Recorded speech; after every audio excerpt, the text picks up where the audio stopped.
And you're very welcome along to another edition of the Staffroom. This Staffroom, we're joined by Kate Molloy. Kate, I'm lucky because Kate is a friend of mine, and Kate is also the secretary of CESI, who keeps us all in line. CESI Exec Secretary is our Kate Molloy. But more than that, Kate is a learning technologist with the Centre for Excellence in Learning and Teaching in NUI Galway. And I was just saying offline, it just rolls off the tongue.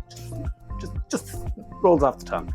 She's also lead on the Irish University Association Enhanced Digital Teaching and Learning project. Now, prior to taking up the role at NUI Galway, Kate has been a secondary school teacher in both the States and in Ireland for over a decade.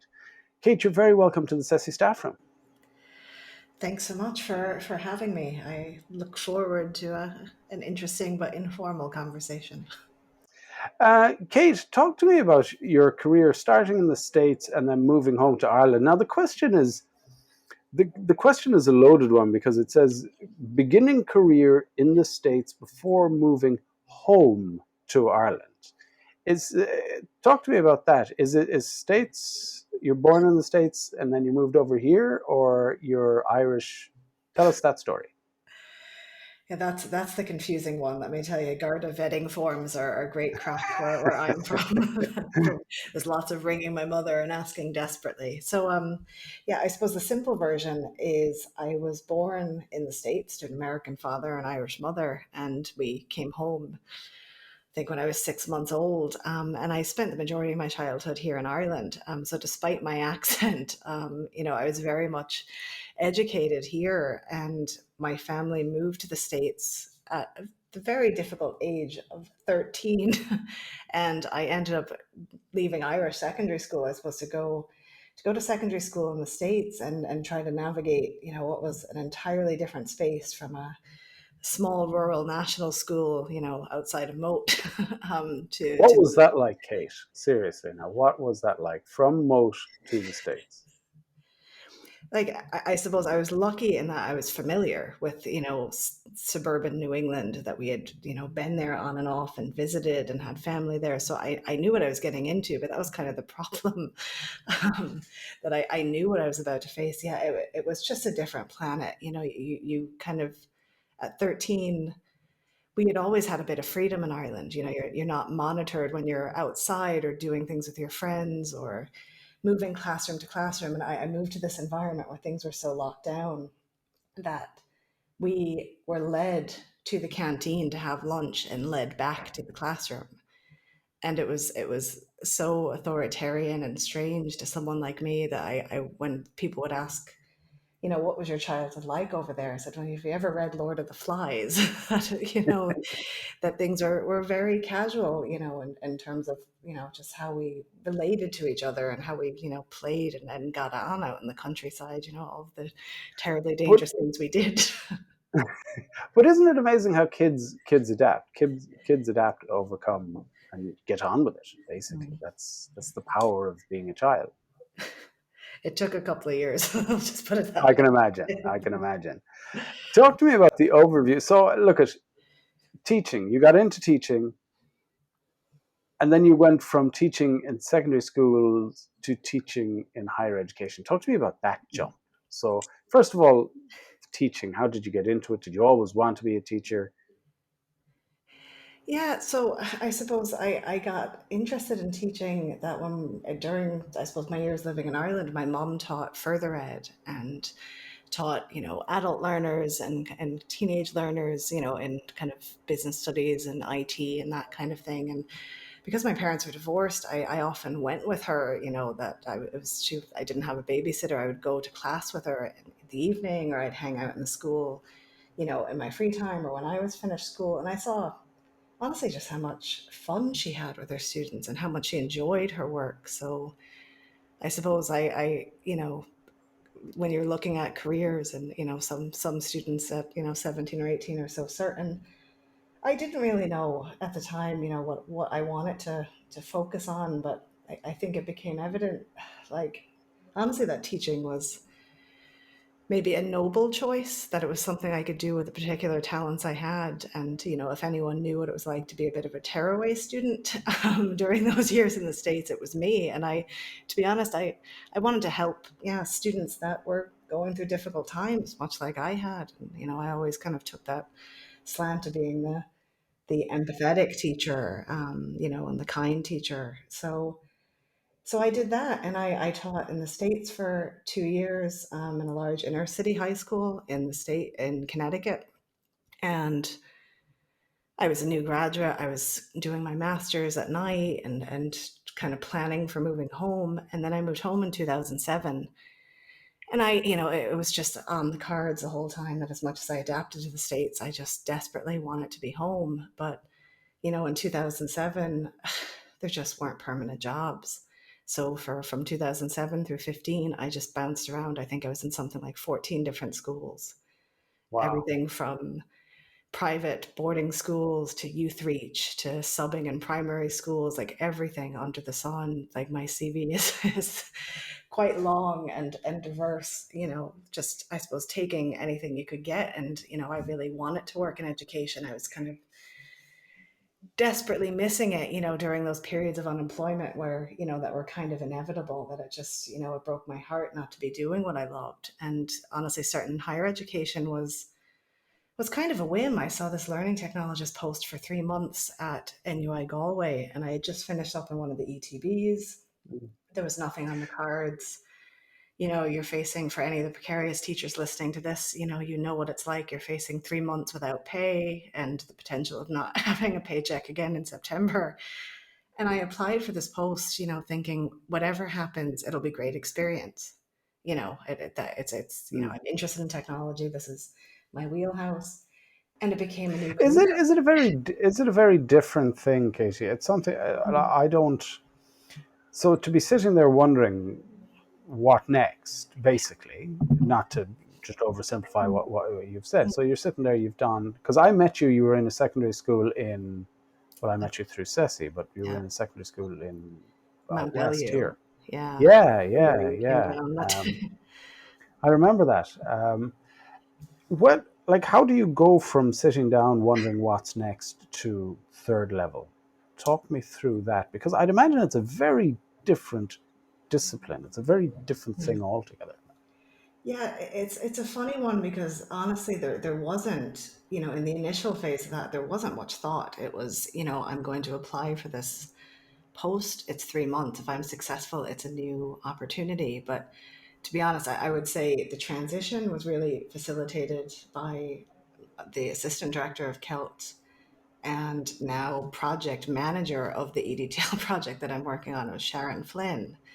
And Sharon was so supportive, of the team, and but me in particular, that summer and kind of beyond, that it became quite clear, early on, that despite my own kind of hesitancy or reservations about my skill set, that dealing with academics that were smarter than me and better than me, you have all that kind of imposter syndrome stuff to work through. And to be honest, she was just so supportive that, eventually it became kind of clear that, hey, maybe I can do this.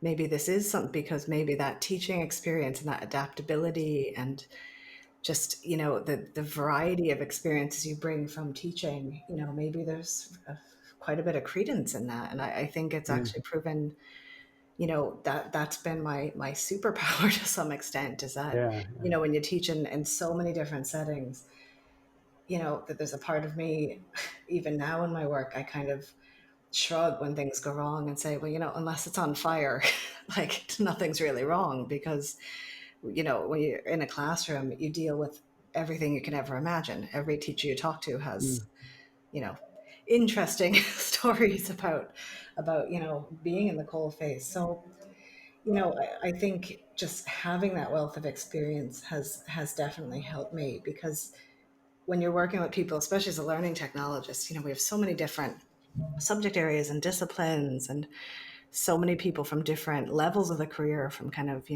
top professors and leading in their field to new academics and kind of staff that are new to the profession. And you have to adapt when you're working with them. You're switching between technologies, you're switching between their subjects or their discipline, you're looking at their different contexts, and that adaptability that you develop in teaching, it becomes very useful across a wide variety of circumstances. Now, this is the Computers in Education Society of Ireland podcast. So, I mean, we're going to have to talk about technology in teaching at some stage. So, I mean, using technology to support your teaching, was that something?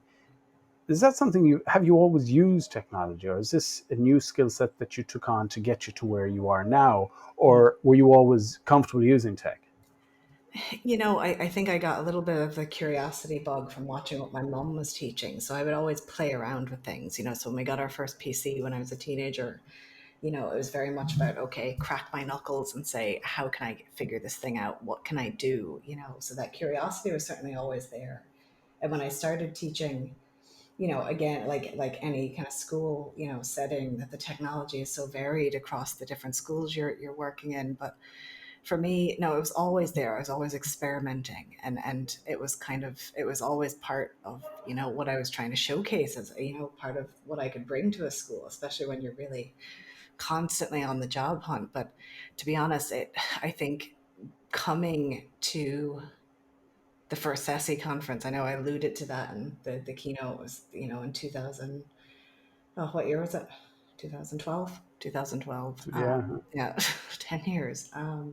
yeah, wow, It wasn't until I kind of did that something clicked in me and said, this is really something you have to, it's part of your practice anyway, but you should really be highlighting what you're doing, really engaging with a larger community. Everything I was kind of doing because I was on my own or switching schools was very much, just I wasn't sharing it anywhere. I wasn't, talking to other people or talking to other teachers about my practice. So yeah, it was always there. So I suppose that's obviously what helped me to snag a position as a learning technologist and actually make a career of it, because it was part and parcel of what I was doing. But I think the community helped boost my confidence in using it, certainly. we can't step over the fact that you were this year's CESICon's keynote.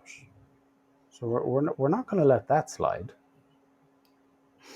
Um, for those who weren't there, talk us not so much the keynote, but what was it like to, because you mentioned 2012. So I'm plotting out the journey. So the school in Mount Bellew, I want to do something different. CESI, you're keynoting at CESI. What's that like? I'd say my first reaction was, well, it's a good thing we're not charging any money for this conference. And my reaction that I was going to include in the slides was kind of, no, no, no, no, no, no. Well, maybe yes, no. I wasn't sure about doing it, but you know, I suppose I'm ever the sucker as an English teacher for looking at the trajectory and looking at the narrative, and yeah, the fact that it was 10 years on that journey was what kind of spoke to me. But I think it was important for me to talk about how valuable that community was in, I suppose, urging me to kind of focus on the journey more than anything. The work, I was already doing it, and, seeing kind of what people were doing just highlighted that other people were doing it too. And, I had come home, and when you're the substitute teacher, you don't get sent on CPD. You're the one that's meant to be covering CPD, so other people can go to CPD, so the permanent staff can leave. So I very rarely had any kind of opportunity to go to anything. And, when I kind of came across the CESI community, I said, I'm going to pay for this. And I paid every year, and went every year, despite the fact if I was working or not working or whatever the circumstances were. It was kind of a come hell or high water thing that I made sure I made the conference every year. And, it was important for me to highlight that I think, especially since kind of March 2020, but again, even in recent years, there's such, there's a plethora of kind of CPD opportunities out there now, and there's so many resources and so many things happening. If you go onto Twitter as an educator, it's a very busy place now. And for me, I really wanted to focus on in that talk, a little bit about my work, and my current work, but also just what the value in our community is, that I think that can go unnoticed, or, especially if you're new to the community, and you're used to going to other types of CPD, I think, that there should be some focus on just the encouragement and kind of support. And as you said earlier, friendships that are developed as part Yeah. of this community, that so many of us have, at least 10 or 15 good friends that, have emerged from a teachers conference. That doesn't Yeah, yeah. happen. That's not normal. I go to a lot of conferences and I don't have very close friends because I went to them. So, I didn't have enough time to highlight all of that. I suppose it's really good to have this conversation because that would have been a lengthy keynote if we were really talking about the journey. But, it was important to me to highlight that. And especially at, being the last conference before our big 50th celebration next year as CESI turns 50. So I was It very happy. must have made you feel good. Like, I mean, how did you? What was the like? There's always a reaction when you walk away from a presentation of, oh my god, what have I just done? Always. That must be that must be multiplied by 1,000 when you walk away from a keynote. And Kate, between me, you, and the people listening, Yes. you're not here's me and who's like me, I'm gonna go at this and I'm gonna nail this to the wall. You're shy, you know your skill set. I can't imagine what goes on inside you when you're up there doing the keynote. And that's what I was getting at with the question is, Yeah. how did you feel? What was that feeling? What was it like? Was it an achievement? Was it a tick in the box? Oh, yeah, there's so many emotions. No, you're right to probe about those feelings because, like I said, I vacillated wildly up until about 5 minutes before, and it's a very different thing to be presenting at a conference at home where you can literally run for the hills. It's a bit easier to escape than a physical lecture hall. But no, I really, honestly, there was an awful lot of self-doubt there because I don't view myself in any way as someone that would be interesting to hear from. In the grand scheme of things, across learning technology and higher ed, I think, what I do is maybe mildly interesting. So there was a lot of vacillation there. Like, yes, of course I was, proud to be asked, but to be honest, it was more of a relief because when it was over, and I hate to say it, but it's like you're, saying is shy, yes. Introverted, yes. Also, don't listen to me or pay attention to me. I am very much one of those. And I suppose that those kind of feelings really they cause conflict with the kind of work we do because we're so out there. You're presenting so Hmm. often, that you're recorded so often, that you're talking like all, you spend your whole day presenting, talking on webinars and different things. And there's that kind of exhaustion that comes when you're like me, that, from being in those spaces. So there certainly is a conflict because, some colleagues are so great at putting themselves out there and they Hmm. like that limelight. And, you could tell they're getting that buzz from it. Like the perfectly honest answer is, yeah, I was, just, I ran from the computer and ran Yeah. away after. But was I honored? Absolutely. I'm just not entirely convinced that you could really convince me I was the right person to do it, but that's my self-deprecating nature, I guess. Number one, your presentation was very good.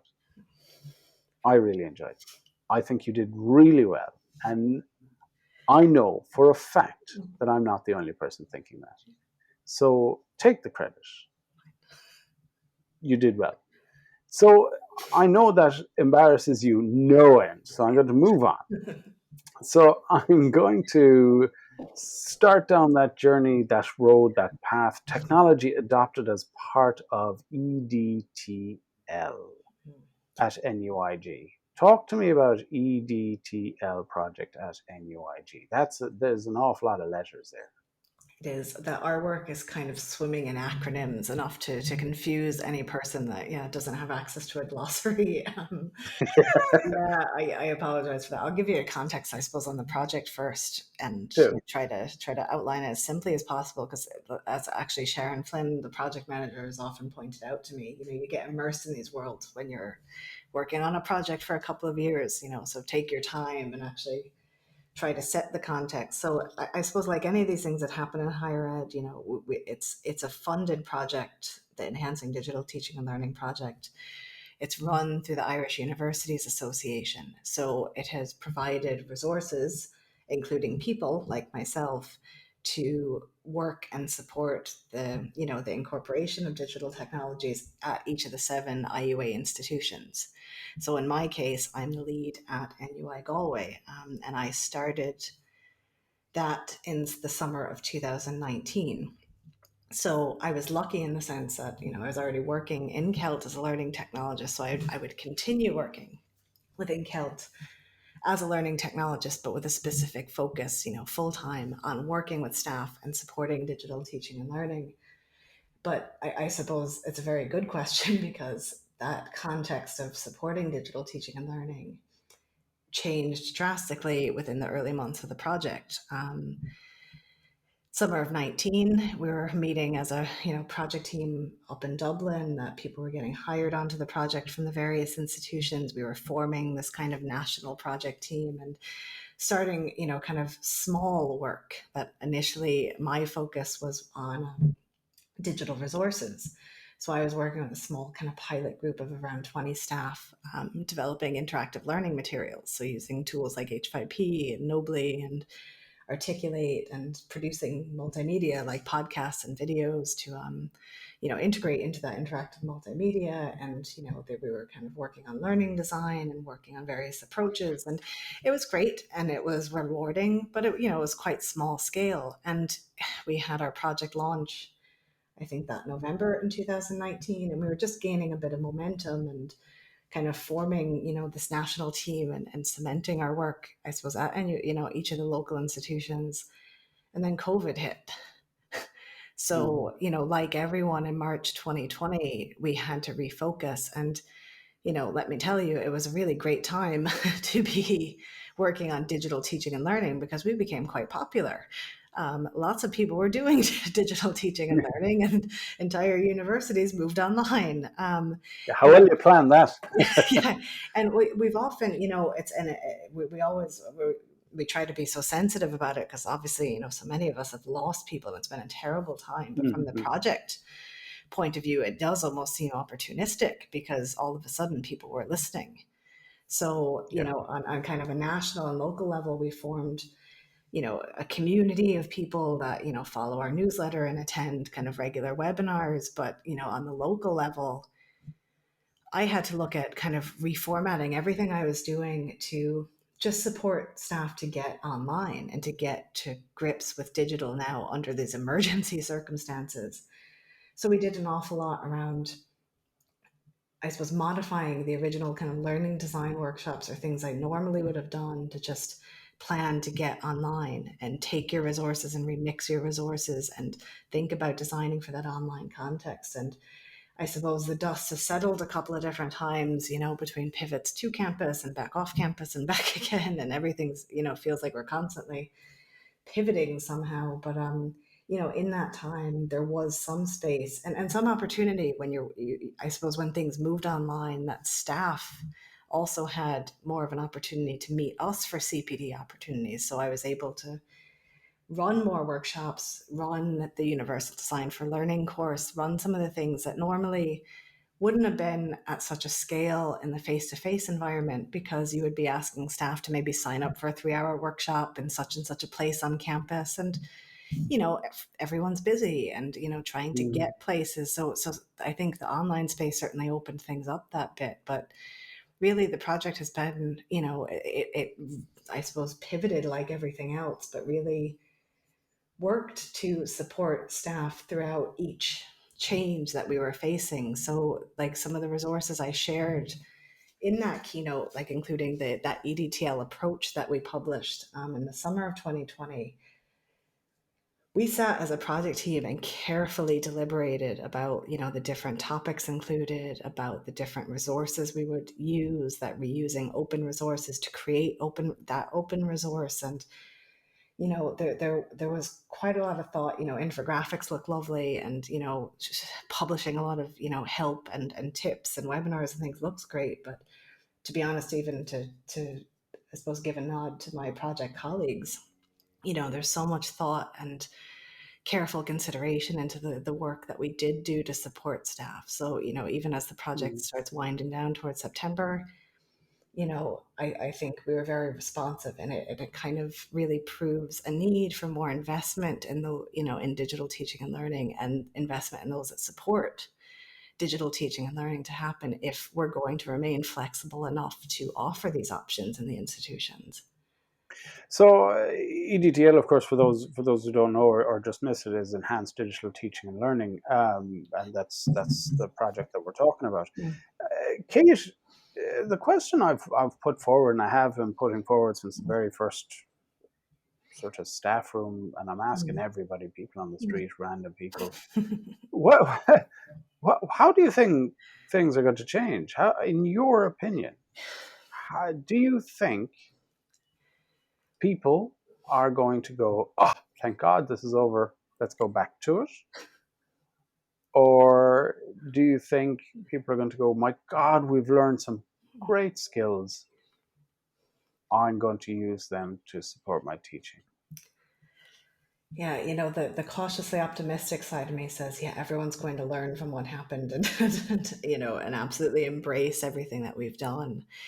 The logical, side of me is looking at what's happening in our own context, or even across the project, and that return to normal, that very much being enforced. So I remain conflicted. I think it is a wasted opportunity to take anything positive from the experience if we don't try to adopt some of what we did. Because, like, especially in our case, like some of the work we've done around inclusion and universal design, and the way people redesigned their teaching to include more learners because it gave them space to think about, how they would adapt in this online setting and adopting new things. To see any of those practices abandoned is, it wouldn't just be a waste, it would just be the greatest shame. So I think it's going to take time. I think the problem is, I think, and it's actually relevant across probably every sector, every workplace, is honestly that people haven't had any chance to reflect. At what Mm. point are things going to calm down enough where, everyone has 2 months of a summer to say, you know what, we're going to think about our practice, and we're going to, sift through Yeah, things. I don't think that's happened yet. yeah, and I suppose that was one of the questions, one of the discussion points I had with at the very very start. I can't remember off the top of my head now, but it was, when is the reflection going to take place? We are educators, you are educators, we are educators. At some point, we need to stop, drop, and reflect. Yeah. But I fear that that's not going to happen. I fear that we're just going to stop, drop. Summer's here, back to school again, all done, without the reflection. Because I firmly believe, and I work with teachers all the time, Mm. they're not seeing the skill set that they've gained, and the mind boggles. I'm going, last year you didn't know what a PowerPoint was. This year you this year you've created a virtual classroom. Yeah. Yeah. Do you know, it's so look at moving on, reimagining learning for an inclusive and flexible future. I love that title. I love that. Talk to me about EDL's approach to reimagining learning for an inclusive and flexible future. How does that work?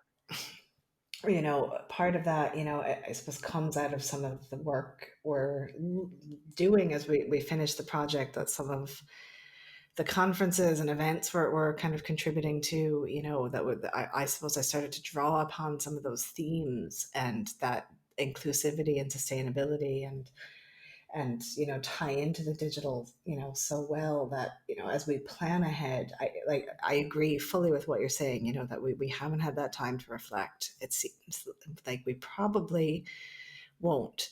So part of what the project is starting to look at is, what does the future look like if we, give ourselves some time, if we give ourselves the 10 years, the 20 years, and asking, our own students and student partners and student interns that work with us, maybe, what will education look like for your children or for the next generation?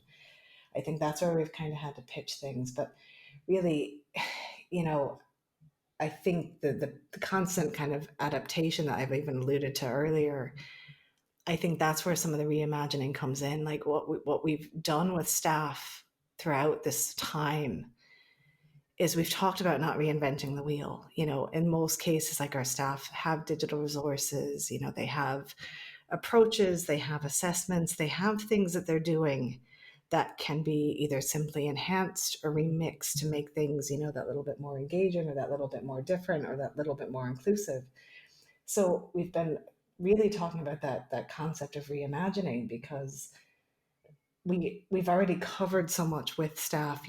I suppose I alluded to there, kind of UDL as an approach, open resources as an approach, learning design as an approach. And it's really to start weaving together the loose ends of all of the work we've done, and look at what could potentially happen in the future. And I think really it's about community, it's about adaptation, and it's about giving yourself space to reflect on what's worked and what hasn't. And the idea of reimagining is really around reimagining for good. That, like, it would be remiss to say that moving online hasn't had any benefits when we look at reduction of carbon footprint, when we look at the issues, like especially in our case in higher ed, that students face around housing, around funding, around fees. There's so many obvious issues that are not secrets. They're headline news in most cases. And we look at everything we're dealing with kind of as not just a national community, but as a world, and as a larger community. There has to be some change for good. I was always kind of influenced, and still am, by, like, the work of Catherine Cronin, someone that advocated for years around online and remote and options to include learners that don't have access, that can't access, that are caregivers, that are just don't have access to education in the same way. And I think we have to take a look not only at our kind of sector and across the country, but just around the problems in general that everyone is facing. That how can we sustain change for good using the changes we've made? And, like, in very simple terms, we're talking about creating open reusable resources, to contribute to the commons, to the greater good, to share across with educators far and wide. And we're talking about simple things to reduce a climate crisis, or to reduce stress on students, trying to access education. Like, I know that's a very meandering answer, but I suppose that the problem in that is such a loaded, it's such a loaded topic. And from our, very local context, within the institutions, we're trying to do that work, and we're doing it at a small scale, but hopefully evidencing the work we're doing within the whole national project, across the institutions, does start to highlight, to folks across higher ed, what changes really do need to take place. So you've spoke about reimagining education and sort of learning from what we've done and reflection. You briefly spoke about the inclusivity, so inclusive. Talk, like, that word inclusive, that's a powerful, powerful word. How does learning become inclusive? I suppose that's, and inclusive to who? Yeah. Or to what? Yeah, absolutely. I mean, and that's the thing, to be honest, like, and it happens from time to time, even when I get asked to give a workshop or give a demo session on universal design or inclusivity, I do kind of dread it for that very reason, because there's only so much you can get through, in an hour or in a short time to explain exactly what you mean. So I fully agree. I suppose in our case, what we're talking about with inclusion are some of those barriers that I've, been talking about there, in terms of, how can students access education? You're talking about commuting issues and housing and access, and the barriers that I suppose stop students from even getting a foot in the door, at the first instance. But then from the teaching and learning point of view, we do an awful lot of work around making your classroom, whatever that classroom is, it's often, very often, the virtual learning environment and the space in which, materials exist, and also your physical classroom of, what the attitudes and, I suppose, the community built within in that classroom, that is it inclusive. But you're right, it's really, it's a loaded term. I suppose in the simplest case, what I would say is making learning open to all, that not setting up barriers in any way that would, I suppose, impede a student from accessing materials or accessing learning. And that goes from the very granular, looking at digital resources and encouraging staff to, include their alt text and get their headings right, and looking at color contrast and formats and all the stuff you do when you're designing digitally. But then through, the kind of larger pedagogical, issues around, how do I make students feel seen in a classroom? When I'm creating materials or I'm talking to students, am I using, photos that represent what my students look like, who they are? Am I representing all types of families? Am I saying "hey guys" to the classroom and excluding some students based on my gendered language? They're kind of from the very small to the very large things, and that's not including, as I'm saying, all the larger issues around actually the barriers to getting in the door. So I fully agree. It's I was probably avoiding the topic because there's so much to talk about within it. There really is, and it was, to be fair, it Mm. was a very loaded, Yeah, loaded fine. question. We'd need another podcast just to talk about that. I wonder, and it bothers me a little bit. And I have to say, I haven't thought about this. Mm, The first time I thought about this is when my son was born three mm, and a half years ago, and then I thought about it again 9 months ago when my daughter was born. So in our town, we have a co-ed school, and that's all well and good. In the town beside us, there's a boys' school and there's a girls' school. So if my daughter attends the girls' school, she can't do woodwork. yeah, yeah. Like, I think that's unfair. But I think what COVID has brought us, Mm, and now this is the key. Now, whatever about learning French online, it's project-based learning courses done virtually. mm. I think there's something in that. I think that's only one little Yeah, part of the inclusivity. I fully agree, and that's, what you can see, I suppose, commonalities across the sectors. I know I'm one part of why I was so hesitant with my keynote was that really, I'm very much focused in the higher ed realm right now. But you're absolutely right that it's looking at, those similarities across the sectors, and absolutely, having your daughter eventually face those barriers for no obvious reason would But be, that's the thing. There's a no shame. reason. There's no good reason. By the time she No. gets to woodworking, there would be no obvious reason why there should be a barrier. And that's the piece, that needs to be kept on board. And if you look at CESI's work, you think about, maybe the leaving cert subjects that don't always have a teacher in schools, that how do we, facilitate these things to maybe happen in a more wide or accessible scale. And that's not, to commit us to anything or commit anyone to anything, but those opportunities, are there. And to be honest, the same thing happened for us in higher ed, that, you know, when we'd often look for a guest speaker, you'd be talking about flying someone over for some far-flung place, paying for, travel and accommodation and arranging these things, even aside from the funding or aside from, just the work to make these things happen and to make the dates happen. It opened up so many doors to just, bringing in new faces to teaching and learning, and new experiences that, that good that came from that, it would be a shame to see. It would be a shame just to walk away from that. And I mean, my card's on the table. Mm, The inclusivity thing, something you said to me is mm, ringing true, and I'm always pulled up on this, mm. and in particular by our very own Mags Almond. It's going to be on soon. Okay. Soon, Mags, I will find you. Uh, I will walk into a class full of boys and girls and go, "Hi, guys." Yeah. it's not necessarily wrong, and not an awful lot of people will notice, but one might, Yeah, and that's not good enough. that's a problem. And it's not that you should be, because I got given out to for bringing this up because, oh, we're living in a PC world and blah blah blah blah blah. It's not that.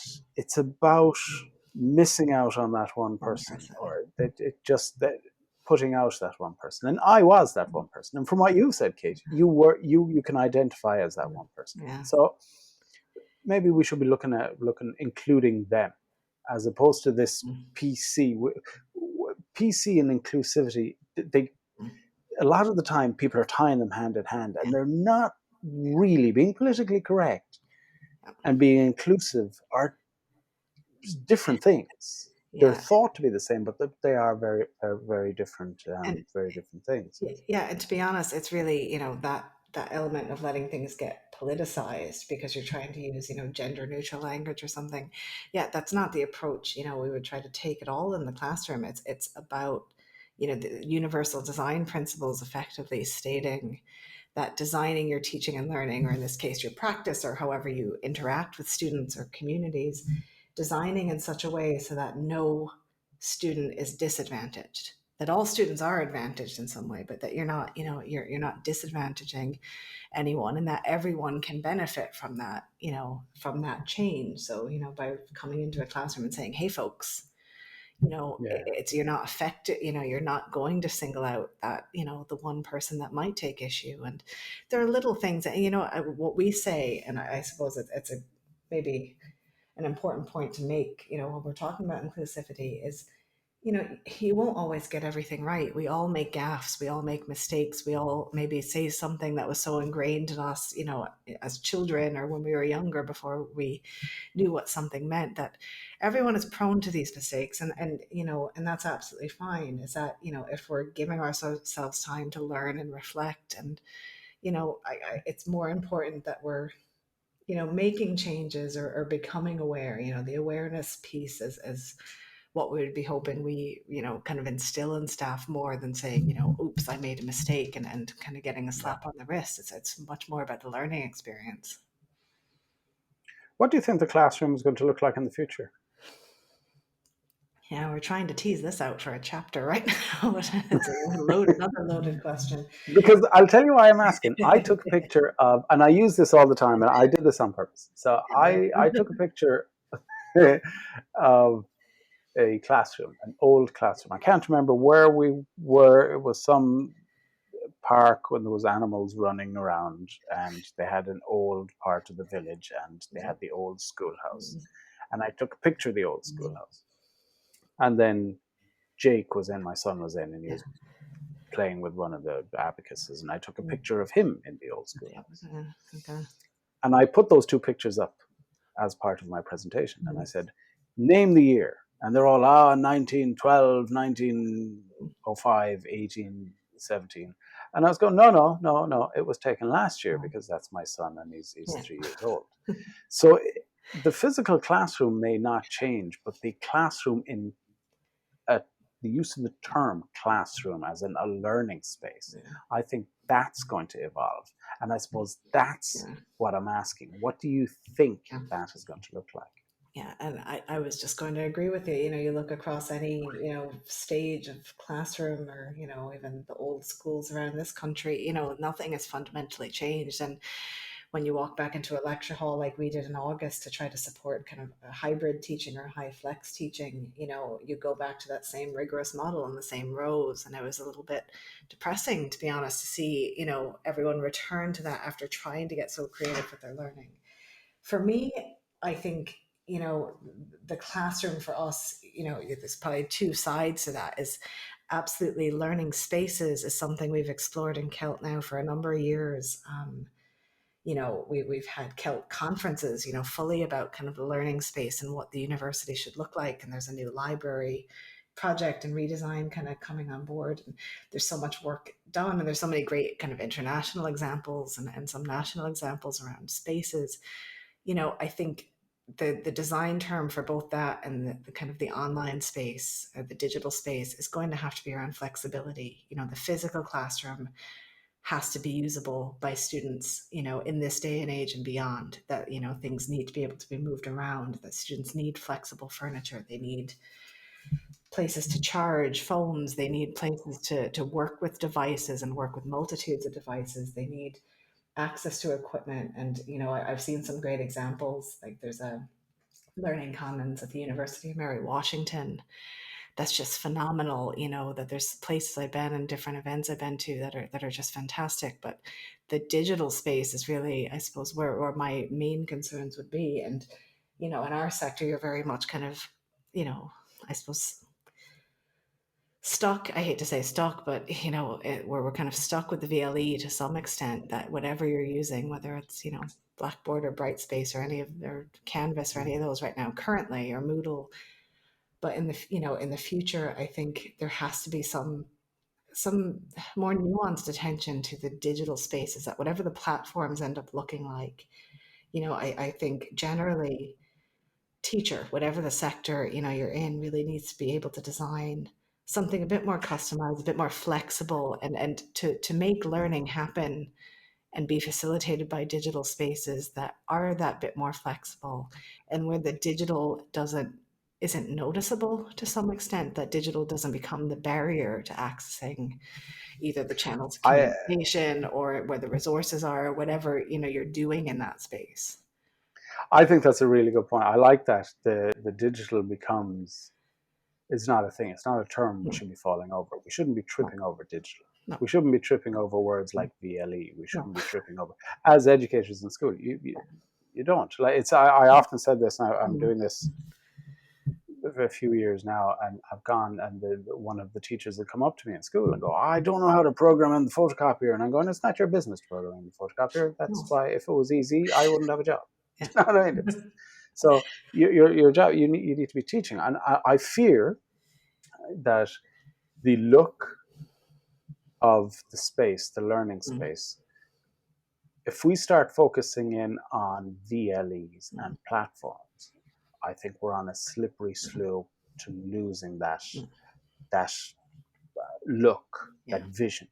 We need to be thinking about like exactly what you said and exactly what you're doing.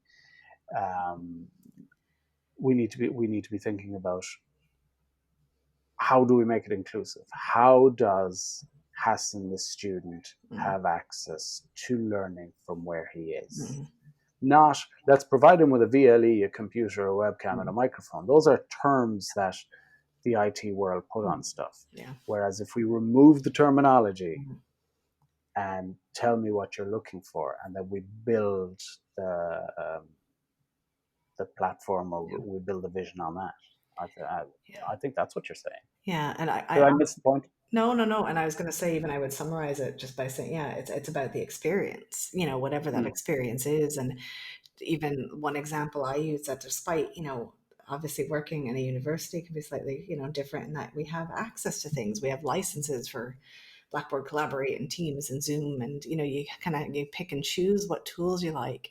Like for me, even during this period, I use Zoom to run workshops and and to teach, partly because I can ignore it. I'm not trying to do anything fancy.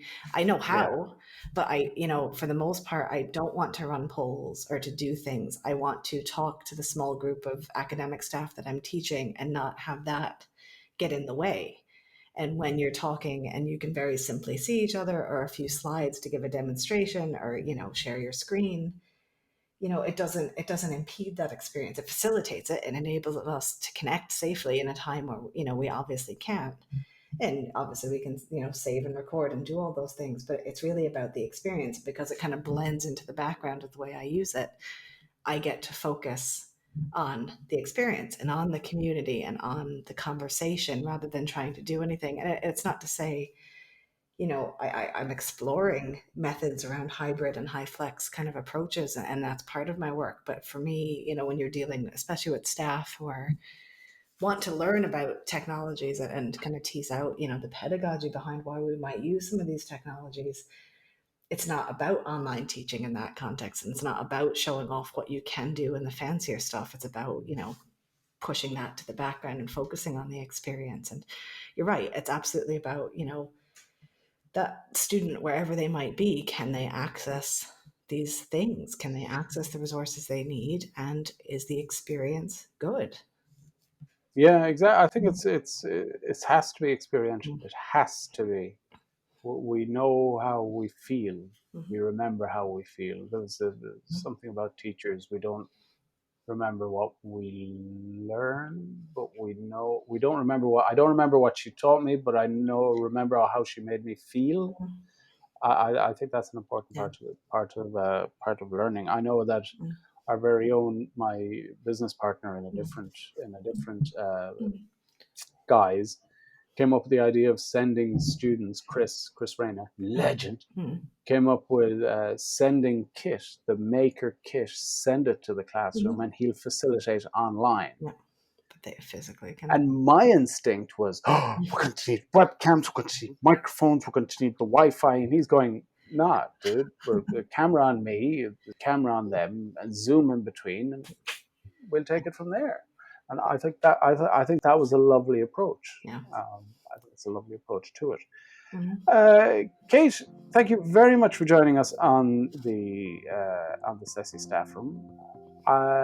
It's 52 minutes in. I can't believe it. Yeah. Fair play. I could talk to you for another 52 minutes, to be fair. And we're going to have to figure out how to get some sort of Yeah. group discussion back. Mhm. No, listen, thanks very much. That was the quickest meeting I've had today because it did pass by. Very good.